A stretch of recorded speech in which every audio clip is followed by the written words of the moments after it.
How would that look in my nose? Hey, coming to you live from Jerk's Corner. This is Kirk Sherrod. Got our co-host in the house, Ryan Miner. What's up? Rhonda Green. Hello. And our special guest star today is Gail Harris. Thank you for coming on the show, Gail. Thank you. It's so great to be here. This is exciting. This is the part of the show where I get to play with stuff, and this is my new toy right here. That's like a mini Strider, dude. It's a mini Strider. Yeah, Strider sent these to me to play with, and they're really fun. So I'm going to give a couple of these to your boys because they would just totally get a kick out of this. In fact, I've got them sitting right here on my desk for them. That little Strider that I got from you, dude, they love it, and it works. Oh, I know. Yeah. That's genius. What's so cool about Strider is that it can teach kids how to ride a bicycle without training wheels. And training wheels, as a lot of us know, are the backward way of thinking because it teaches them how to steer the wrong way. So as soon as you take the training wheels off, they have to learn all over again. So that's the lazy person's way to teach a kid how to ride a bike. So don't put training wheels on your kids' bikes. Training wheels are like the pull-ups of the bike industry. They're like the television of the bike industry. Just put your kids in front of the TV, and then they're fine. There's the baby. I agree with that. They're the bad news. But you know what? What I'm going to add to that is that they can learn to ride a bike and have fun doing it. Because learning to ride a bike sometimes is not very much fun because you fall and the whole bit. You have a grouchy parent, Yeah. So anyway, great invention, and I appreciate getting that Strider from Dirk's Bike Shop. So how does that Strider work? How does that teach your kid how to ride a bike? He just looks at it, and I mean, how does that work?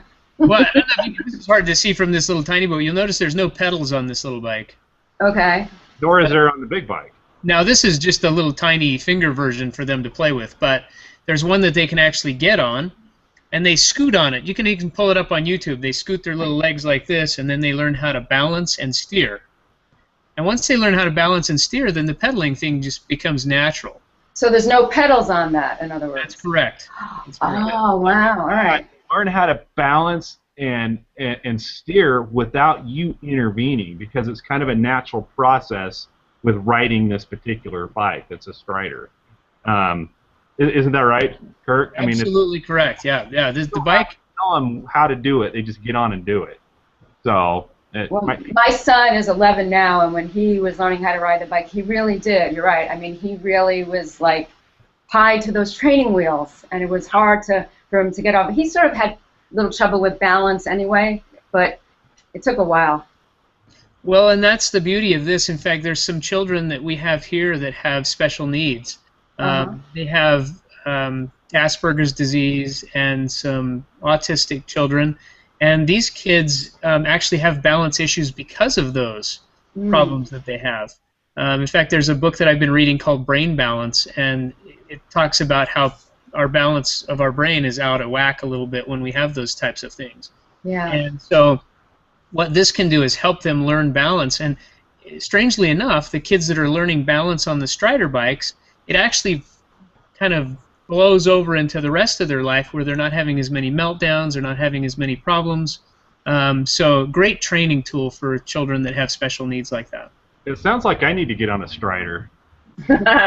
No, it makes a lot of sense. I bet it actually, through the process of learning how to balance on that Strider, it really does something to their brain. It reprograms it so that they can have more balance. That's very true. We're left and right-brained. That some people are more right-brained, and we're off balance anyway. But children that have Asperger's or autism or some of these other problems, their brains are very out of balance. You'll notice that they're sometimes they're very math skilled, but then their social skills are way off, or something like that. So Strider bikes, because it's a balance issue, you have to actually work at your balance. It actually will help that right brain come up to where the left brain is a little bit and help them balance out. Really amazing. Fun to watch, too. Fun to watch these kids get all excited about something where normally they wouldn't be excited about that at all. We've got a phone call already, and I don't know where the bat phone is. Here. Oh, my goodness. How did I forget? Oh, thanks for calling Jerk's Bike Shop, where we're talking about balance. How can I help you? Cheryl Deuce says, 2 beautiful women and, 2 men. So there you go. Good morning, Cheryl Deuce. And good morning to you, Cheryl. You couldn't even put handsome in front of that?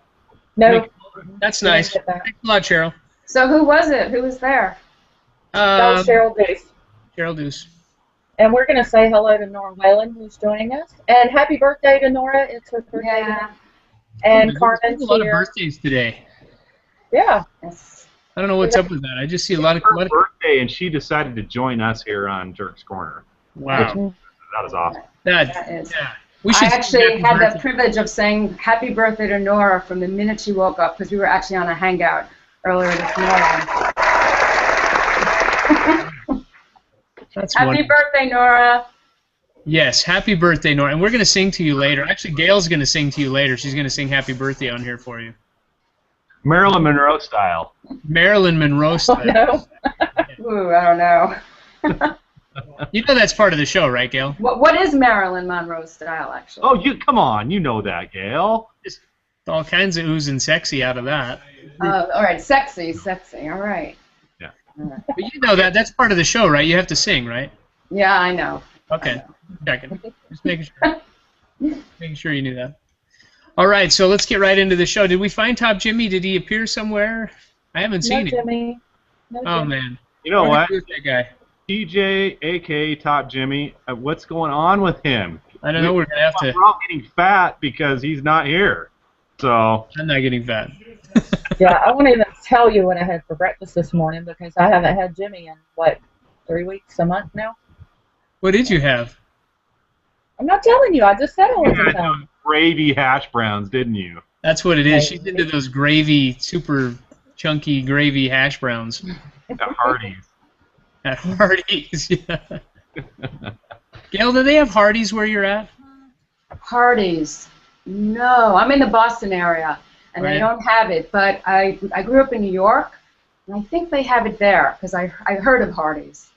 They used to have Hardee's here, and Carl Malone used to be the guy that would do all the commercials for me. He'd go, Hardee's. Just only way he could do it, you know? That was great. That was kind of his restaurant, wasn't it? Didn't he bring it here to Utah? I don't know if he did or not, but the only when I think of Carl Malone, I think when he said we're gonna bring notice to the Utah Jazz that are I don't so it was something that was not I can't even remember what it was, but it was something that wasn't proper English or Yeah. Well, that's normal. That's normal. Him and George Bush. All right. Well, let's get into the show. I guess we don't have Top Jimmy, so we're going to go right straight to Gail. Gail, again, a pleasure. Thank you for coming on the show. We just wanted to get to know you. I mean, I think, we see you out there and we see you kind of roaming around and we see all these things that you're doing, but we just said, let's get to know Gail a little bit. And so the way we're going to do that is I'm just going to ask you a couple of random questions. We're going to get to know Gail. Gail, what's your favorite color? Okay, what's your favorite food? Violet, I would say. Okay, what's your favorite? Oh, wait, I gotta wait for you. You got to give me a chance. Now, isn't that interesting? Because I was going to say periwinkle, but then I couldn't get it. The word didn't come to my brain quickly enough. You got to give me a couple of seconds to respond, okay? Isn't that interesting? Sometimes we ask questions and we don't wait for the response. Yeah. Does anybody else do that?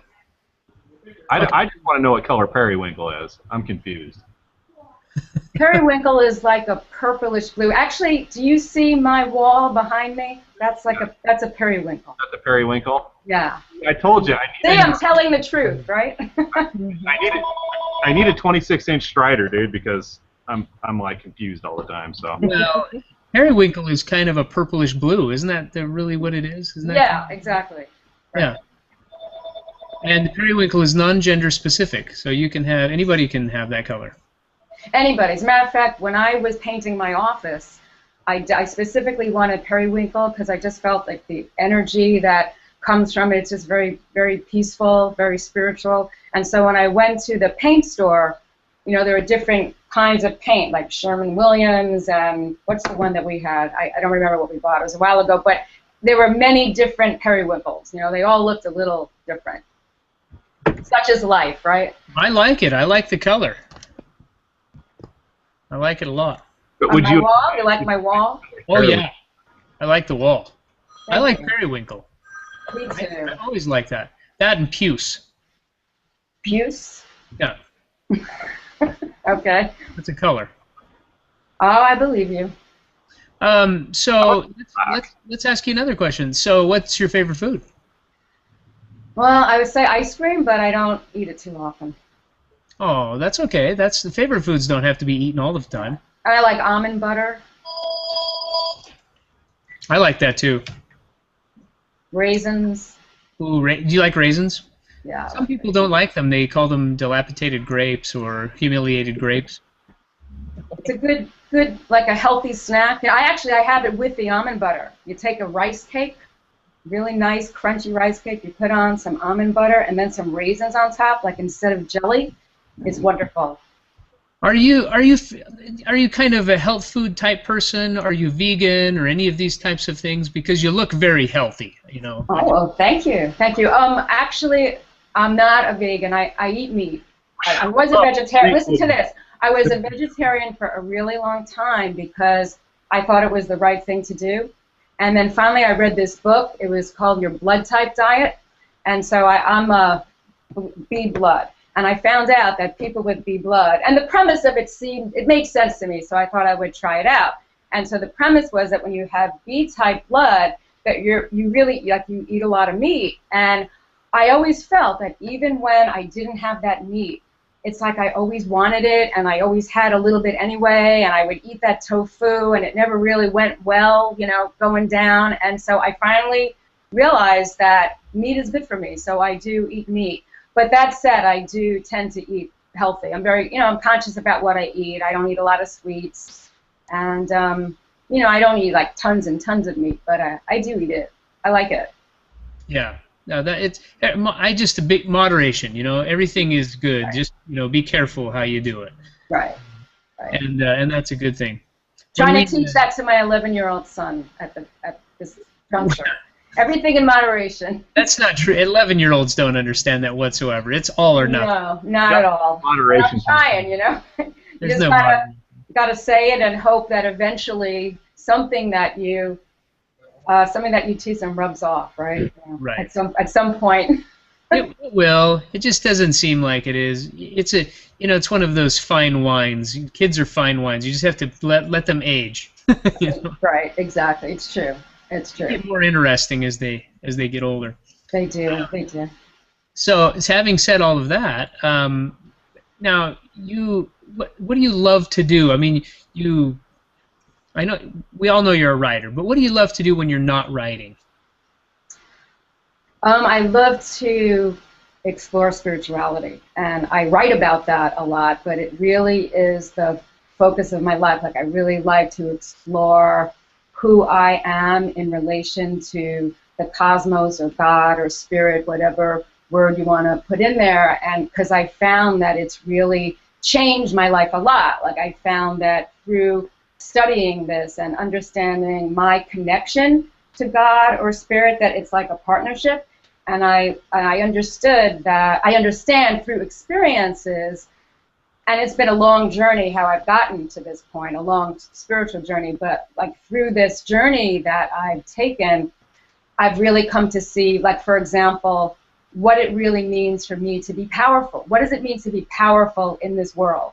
And I've learned through this inquiry that for me being powerful, that it's not about control or manipulation. A lot of people think that that's what power is. They go around and spend their whole lives trying to control people and manipulate people. And that's not to say that you don't do some of that. I mean, you have to control and manipulate certain things. You have to get up in the morning, and you have to, make your schedule and make sure you show up when you have to show up, and you have to kind of, manipulate your kids at certain points to teach them. So it's not like you don't do any of that, but what I've learned is that, how should I say, that there's a limit to that will get you so far, that will get you to basically succeed in the world, okay, and thrive, and that's a great thing. I mean, there's no knocking that. You have to be able to succeed and be successful in life, but I've learned that there's actually, that gets you so far, that there's actually more to it than that, and that's where this, the power aspect comes in, that when you can see your life as being in partnership with the cosmos or spirit, then you really learn. Then I have learned what true power means. It means like putting that power of the life force or spirit behind you in your life and using it so that you can have the best life and be the best person. And that's not about control or manipulation. That's almost, I would say that's about surrendering. That's about like the art of Aikido. You know, it's like you have to kind of go with the flow, and that's really the best way to approach the situation. It's kind of having that Aikido-like stance. It's knowing it's about making it happen and then letting it happen. And when the two come together, I mean, that for me, that's how I've learned that, like, that's how life can really be magnificent. You know, it's all those miracles that happen, all those synchronicities that take place. That's like, you know, those are, God, I find we have to pay attention to those. Those are really important. And in Finding Zoe, this memoir that I co-wrote that we'll be talking about it, that's actually a big part of the story about how the universe provides, you know, but you have to, in a sense, if you will, you have to have the eyes to see and the ears to hear. You have to pay attention for it and look for it. But then when you do, it's like, it's a beautiful ride. So I hope that answers your question. Absolutely, yes, thank you. That was beautiful. So how do you go about, I mean, this is, I think a lot of people nowadays, more so than ever before, are seeking for something like what you're talking about. It seems like there's almost a greater push for that, or maybe there's just a greater need for that. I don't know, but it seems that way to me. But what would you say is one of the things that you do to gain that power? Like, what do you do every day, or what do you do every week to become more powerful, like you say? It's a great question, Kirk. It really is. And I would say, again, this is just, everybody has their own personal experiences, and for me, the spiritual path, it's a very personal path. And each one of us has our own unique divine plan or special plan, whatever you want to call it. There's no one size fits all. You know, what's right for me is not right for somebody else. And so, like with my journey, I've always felt that it was very important for me to connect in with my own inner voice or my own inner wisdom. And that's actually, I have written a book about that as well. That's my first book. It's actually entitled Your Heart Knows the Answer, How to Trust Yourself and Make the Choices That Are Right for You. And it really teaches you how to connect in with your own inner wisdom and learn how to distinguish that from your logic and your thinking, which again is all very useful, and we need that. But by connecting in with your own inner wisdom, I think that's how you get there. That's how your own unique divine plan will unfold, by connecting in with your inner wisdom and where it leads you. And so, I mean, I've had a wild ride. You know, I lived in a yoga ashram for 2 years, and I was a disciple of a guru. I did that for a while, and then, you know, I just did lots of different things, and I found another spiritual teacher that I worked with for quite some time, and that's just what it looks like for me. I think you have to trust yourself inside. And also, one more thing, actually, you have to make it a priority. See, I think you're right. I think that there is such a need now for people, I think, wanting to, you know, connect in with who they really are and their spirit and what makes life meaningful to them. And I think it's just because of this information age, you know. It's like, how many hours do you spend hooked up to the computer? I mean, that's just how we are now, and I think that's why there's such a need. And so I think that you have to make it a priority in your life, okay? You have to really want this, and you have to really want it bad, because believe me, you're going to find a plethora of distractions. I mean, the whole world is a distraction. People spend their entire lives being distracted by becoming workaholics, becoming, you know, foodaholics, whatever it is. You can take any activity or event or a concrete relationship, whatever it is, anything could serve to become addicted to it, which takes us away from our own spirit. So you have to make a commitment. You have to want it and really want it bad. Well, I so agree with that. I really believe that you have to want it. And if you do want it, then you have to go after it, you know, just like anything. Doesn't matter what it is. Exactly. That's a beautiful answer. So what are just, can you give us kind of just one of those things that you might do on a daily basis that would help you you know, give us an idea. Give us some, because I think there's probably some people watching, or maybe some people that'll watch this and go, where do I start? What, you know, if I want to learn about who I am and what my purpose is, you know, what do I do? What's something I can start with small, where I can just kind of get down on the journey, you know? Yeah, sure. I would say a first thing to do is really to close your eyes and just breathe. You know, start breathing. Become aware of your breath and who you are, and decide that you want this, that you want to get to know yourself better, and you know, make a commitment to make that an exploration. I mean, this is just my journey. This doesn't have to be for everybody, but it's really been my life's journey. I've made this the focal point of my life, and so make a commitment to getting to know, to listen for your own inner wisdom. Yeah, great stuff. Why do you think? I'm so curious about what your mind. I know, you know, I've got my own things that I would love to write something, but I'm a terrible writer. But I wonder, why is it, do you think, that we have those desires to find out who we are? I mean, I think people do. They kind of have this inner, almost yearning to find out who I am. Where am I going? What is my purpose? What am I? You know, why do you think that is? Why do you think we have that? Well, I love that question, and I think in a sense you answered it, but I really think it is a yearning. I think that we yearn for it because it is our natural state. I think that when we're connected in with spirit and we see how we are spirit, you know what I mean? We're all connected. We're all one. We're all a part of each other, and I think that that's, well, see, how do I explain it? It's like that's just what we are, what we long for. It's almost like yearning to go home, for lack of a better way of explaining it, but yet, you know, from the minute we're born, we're taught to be disconnected from that inner wisdom. Why do they call it the still small voice, right? Why did it become so still and small? It's because, you know, from day one, we're told, do this, do that, you should do this, you shouldn't do that, and that, you know, keeps us disconnected. But we yearn for it. Bottom line, it's like we want to return to who we really are.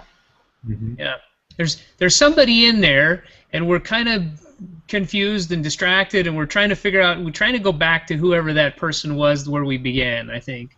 Yeah. That's kind of the trick of it, anyway. It's for me. Now, having said that, I'm looking at some of the stuff last night. I was looking at some of the stuff that you'd written, and I didn't get a chance to read a lot, but I was very interested in some of those things. And will you tell us a little bit about how that came to be, how the Zoe book came to be? Sure.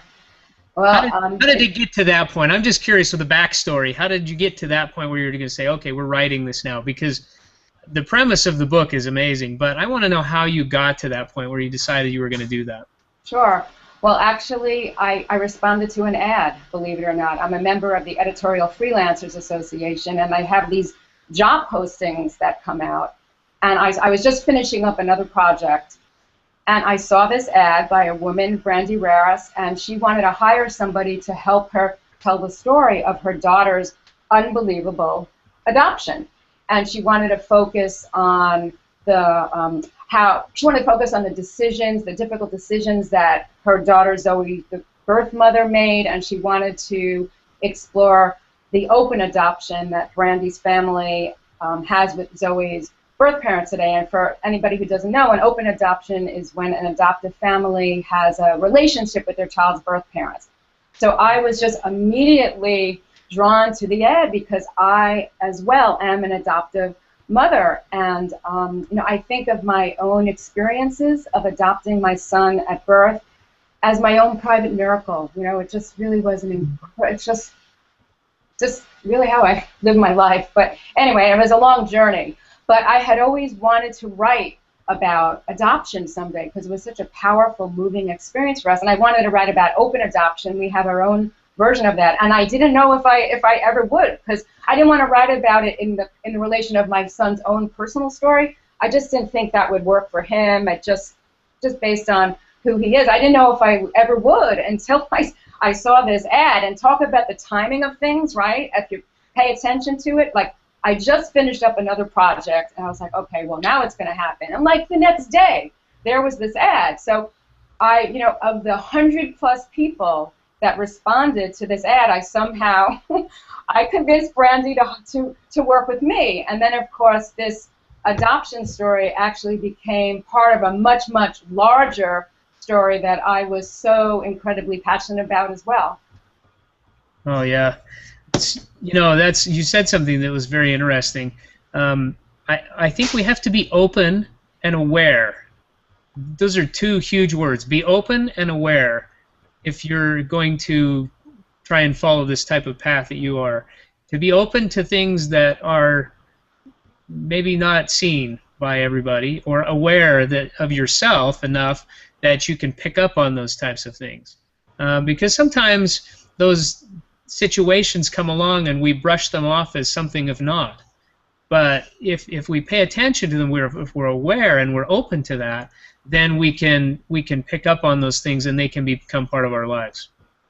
That's the whole thing, and one caveat to that, though, is that it is not easy. Because sometimes it's easier sometimes than other times, but think about it. Think about what do we look for in our lives all the time? We look for closure. We look for finality, because that makes us feel more comfortable. We feel like we're more in control. But to really embrace this path, at least I'll speak from my own personal experience, you have to know when to let that go. It's about holding an openness. It's about allowing yourself to be uncomfortable. I think being uncomfortable. I think Jess and Nora, there was a show that they did last week about being comfortable in the uncomfortable. I don't remember exactly where it was. Maybe Nora, you can tell us. But it's about we're always told to seek closure, and you'll never find it that way. You have to know when to seek the closure and when to let go, and it's scary. It goes against everything that we've been taught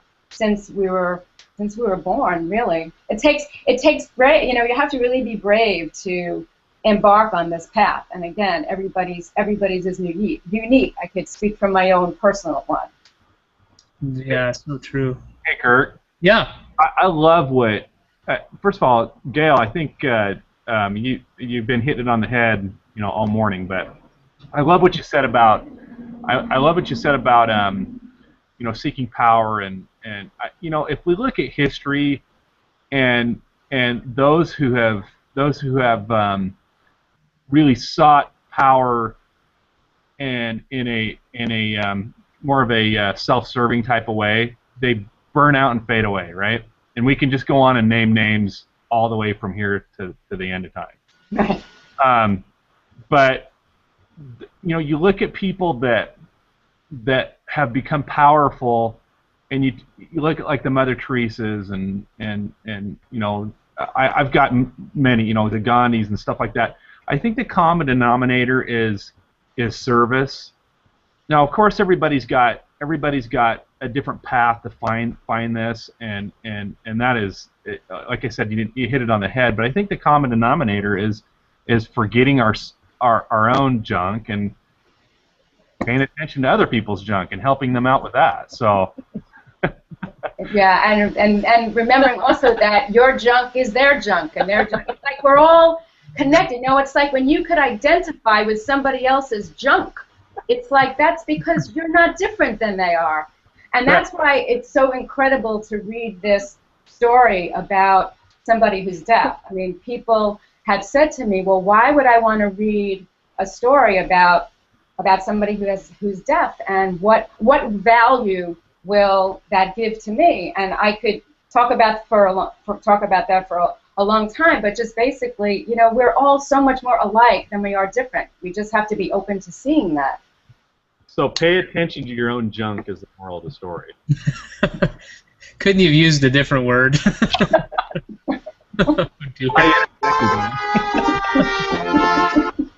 I'm just watching Rhonda over there trying to like. Well, that derailed. I'm just pre-thinking the timestamp. That's what I'm doing. So, you're right. It's forgetting about yourself and trying to figure out how you can help somebody else or what you can do for someone else. That's where you lose yourself, and that's where you find yourself all at the same time. It's true, and it's how giving is receiving. You know, they are one and the same. It's just like an exchange of energy. And when you think about it, when you give to somebody else, no matter what it is, you know, like helping your kid with a homework problem or helping a little old lady across the street, like whatever it is, when you give to somebody, I think that you get so much back in return. I think you, in a way, you get even more than what you gave. You know, if you really think about it, it's like, how could you give and not receive? Yeah, it's impossible. Yeah. You know, I came up with this analogy a while ago. It's like superheroes. When they find their superpower, they become aware of what they're doing, you know, and what their superpower is. That's the key for me anyway, is to figure out what is power to me? Like, what does that mean to me? What is my power? What makes me strong? What makes me do what I can do? And once you become aware of that and you become strong in that, then that's where you become a superhero. Superman, he's that guy. Green Lantern, he's this guy. Hulk is this guy. You know, they've figured out what their superpower is. So that's what I think everybody needs to do. Go figure out what your superpower is before you try and do anything else. Figure out what your superpower is. You know, it's so true, and it is so profound. I mean, really, what you said is such a beautiful analogy for it. You know, I think it's how you can actually teach children. I wrote this blog post a while back, and it was how Star Wars can teach your kids about self-control. And so it's like, in a way, it just reminded me of this. It's a similar thing, because I'm trying to remember, but I was trying to teach my son about having a little more self-control, because he's gotten a lot better, but he could get triggered kind of easily, you know, like aging, maturity is a wonderful thing, let me say that. But anyway, you know, he really... Well, he's 11, you know. yeah, and so when I told him about, it's like trying to find the force within you, that's your true power, when you can learn, you know, just how to, like, just stop for that 1 minute before you start screaming. And I don't remember it exactly, but it really helped. You know, it's like, speak to somebody in their language. And I think that what you said about the superpower, you know, superhero, you're really onto something there. I mean, I think there's a book in that, to be honest with you. Well, let's write it. Finding your superhero. All right. No, I'm serious. That's a really good concept for finding your own power, you know, in a way that just any average person could relate to. See, that's the point. I mean, there's a lot of books out there about sitting in lotus position and, you know, what it is, you know, whatever it is, that don't really speak to people, you know, but you got to speak to people where they live. And, you know, finding out, like, who's your superhero. Yeah. I think that's brilliant. I think it's great. Find your own superpower, everybody. Figure out who you are, and then you can make a T-shirt or whatever. You can run around in tights or whatever you need to do. But figure out who your superpower is and what your superpower is. There you go. Yeah, and the thing that's so beautiful about it is that each of us has our own unique one. There's never, you know, everybody is different, and to really just, you know, celebrate those differences and embrace those differences. We're all different, and we all have our strengths and weaknesses, you know, as we all know. Yeah. I'm hoping that your avenue doesn't include tights, Kirk. I'm just saying. Okay. I put on tights every day when I ride my bike, just so you know. Well, I mean... What about kilts? That's true. Can you be super pro kilt? We know that. I've worn a kilt. You know, we already know that our path includes kilts. Okay. All right. Given. That's interesting. I don't know why. It just does. Oh, that's beautiful stuff. Well, so now that we have talked about your book a little bit, how did you decide to become a writer in the first place? Have you always had that talent, or was that something that you decided you want to do and you gained that superpower along the way, or did you kind of have that for a while?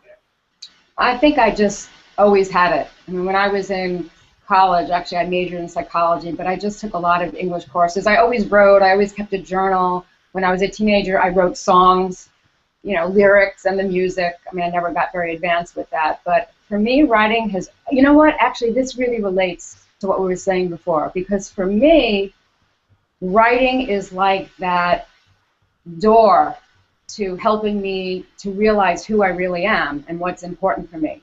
You know, that's just for me personally. It's like when I sit down to write and I get into that place where I'm really focused and I get in touch with, like, what do I really need to express right now? What is it? You know, and usually that very thing that I want to express is core to who I am. And I always had that need to do that. I always had a need to express who I am. I've talked to other writers before. Do you feel sometimes when you're writing, do you feel like you get help from spiritual places? Like, do you feel like that you get that knowledge comes to you in different ways?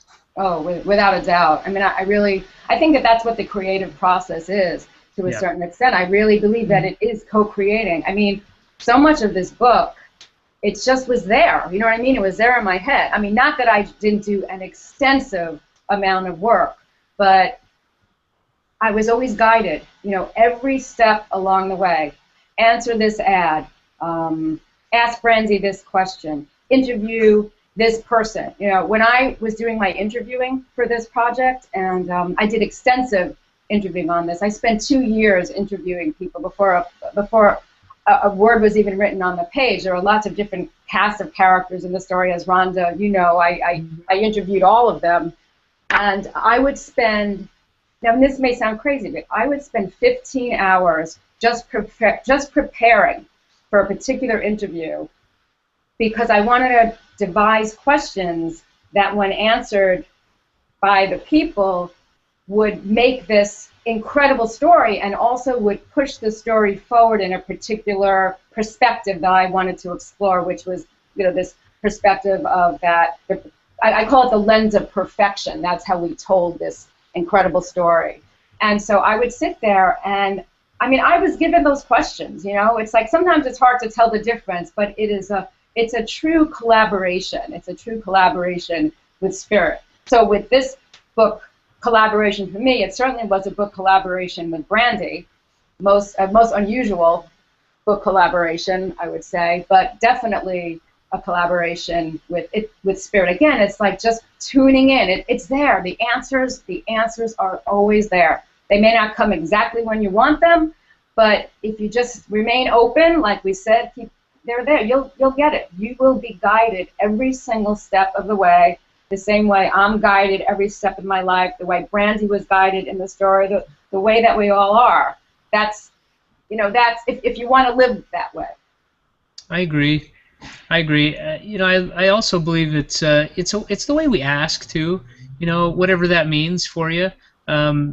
If we're looking for that knowledge, if we're looking for something to come to us, it's how you go about asking for that. It's how you put yourself in that place, how you learn to be open, and then ask the right questions or ask in the right way to get the stuff that you're looking for. Whether it be, you know, praying or whatever you want to call it, or however you do that, because everybody's different. But in this situation, what you're talking about, it's how we ask is a big key to that. Oh, it's so true. I believe that when we ask with openness, that it's like a signal almost to the universe that we're ready to receive. Yeah. I really believe it's a universal law, and I've seen it happen again and again and again and again in my own personal experience in my life. I wouldn't expect anybody to believe it just because I say that it's so. I think it's something that each of us has to discover for ourselves, but I certainly have experienced that for myself. Well, we get two different kinds of knowledge. We get stuff that belongs to us, that's our personal knowledge, that comes to us, just for us. And maybe our family. And then we get other kinds of knowledge that comes to us that we have that we can use to help others. And we have to know what the balance is and how not to overstep that sometimes. You know, myself, I get answers or I get knowledge for myself. That's mine. That belongs to me. And I know how to use it and I know what to do with it. But sometimes I get information that comes to me for others, to help others. And I just have to know how to use that and be careful with that. Do you consider yourself to be an intuitive person? I think so, yeah. But I'm like you. I really liked it when you said you have to decide that that's what you want to do. You have to make a decision and then focus on that. And I do. I focus on that. I try, and this is something that I do every day. And it doesn't have to be a big thing, but it's called my daily devotional. It's just something I spend time with myself, just to learn something new, something that's just for me, just to kind of open up and try and figure out who I am and all these things we talked about, but just spend a little bit of time each day to figure out who I am and how I fit. Yeah, that's beautiful. And that's so very necessary, don't you agree? That you have to be able to, you have to make a choice, you have to choose to I couldn't have do that happen. Yeah. Now that I do that, it's been, this has probably been a year that I've been, maybe a little over that, but I don't know what I'd do if I didn't do that. Sometimes we're all plugged in. I mean, look at us. We got this going. I'm running a business. Ryan's over there running his business. Rhonda's doing her stuff, and all these busy little ants running around. But you got to take some time for yourself to kind of get back to center. I used to play racquetball, and the key to racquetball is always moving back to the middle of the court once you've hit the ball. You have to hit the ball, then you have to move back to the middle of the court. If you don't, then you're out of position. And that's how I always feel. If I don't go and do that thing in the morning, if I'm not doing my daily devotional, I feel out of center. I'm not where I should be. I'm not in the middle. I'm not ready for the next thing that's coming.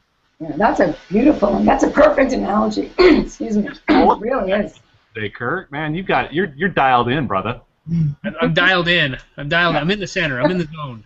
Yeah. I don't know what that means, but I'm doing something.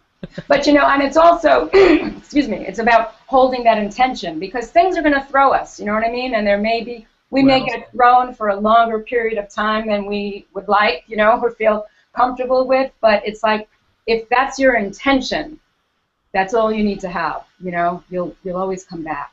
Yeah, I totally agree with you there. Boy, what a pleasure it has been talking to you. No, same here. A beautiful conversation. This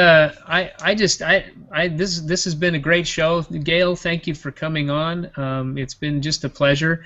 Is there anything else you want to lead us out with and tell us before we go off the air? Yeah, I would say just one piece of knowledge before we go. Share something with us. Okay. I'm going to pick something about writing this book, because it really was a very unique co-author experience. So I guess let me start by saying that each collaborative relationship, each book collaboration is different and can range from anywhere from the writer to organizing the author's written material into book form, to contributing information, to doing a little bit to an extensive amount of research, to conducting a few, to many interviews, whatever the situation calls for. And this was it was such a personal experience for me. I was very integrally involved in the development of the story. I don't think that Brandi actually gave me any written material at all initially. And so when I began my interviewing, and I did an extensive amount of interviewing, I spent 2 years interviewing people. I must have done about 75 interviews, even, each of them like more than an hour long. And so after I did this interviewing, I recommended to Brandi that we expand the story from what she had originally wanted to tell, which was her daughter's adoption.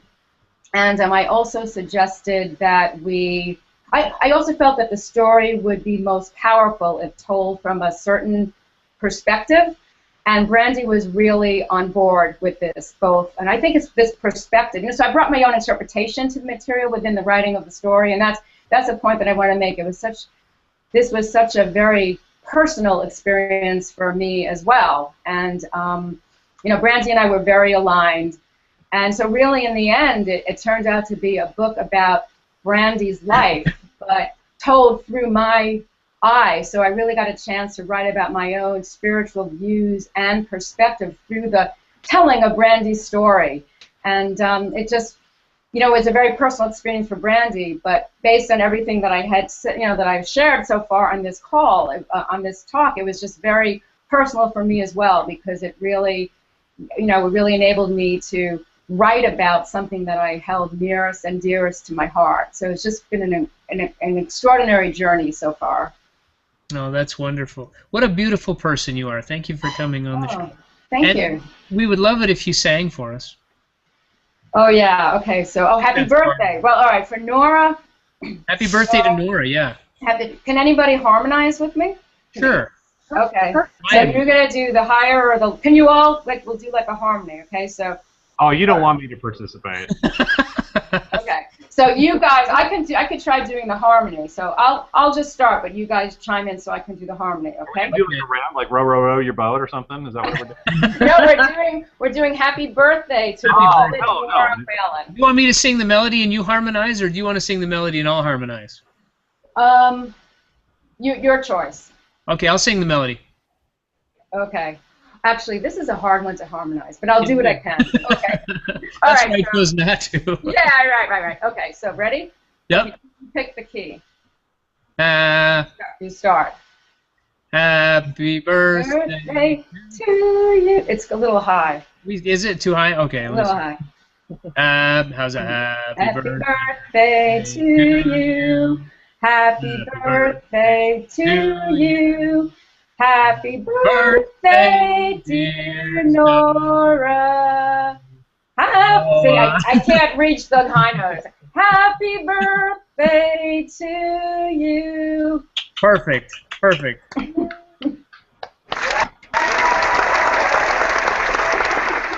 I just realized how hard that was because of the delay.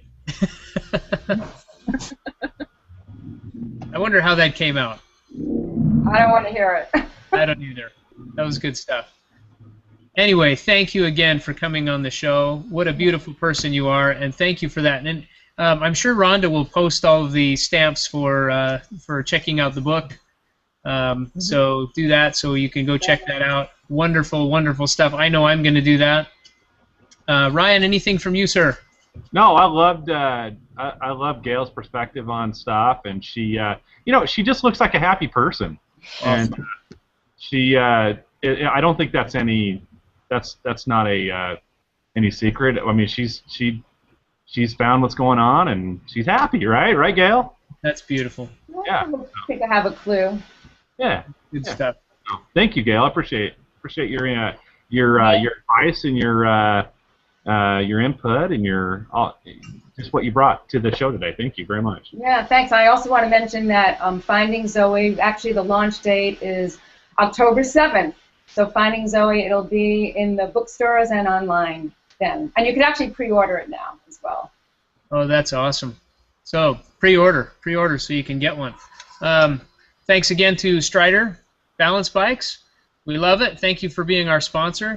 And to Cali Protectives for making all this possible. Thank you both, and thank you for all coming.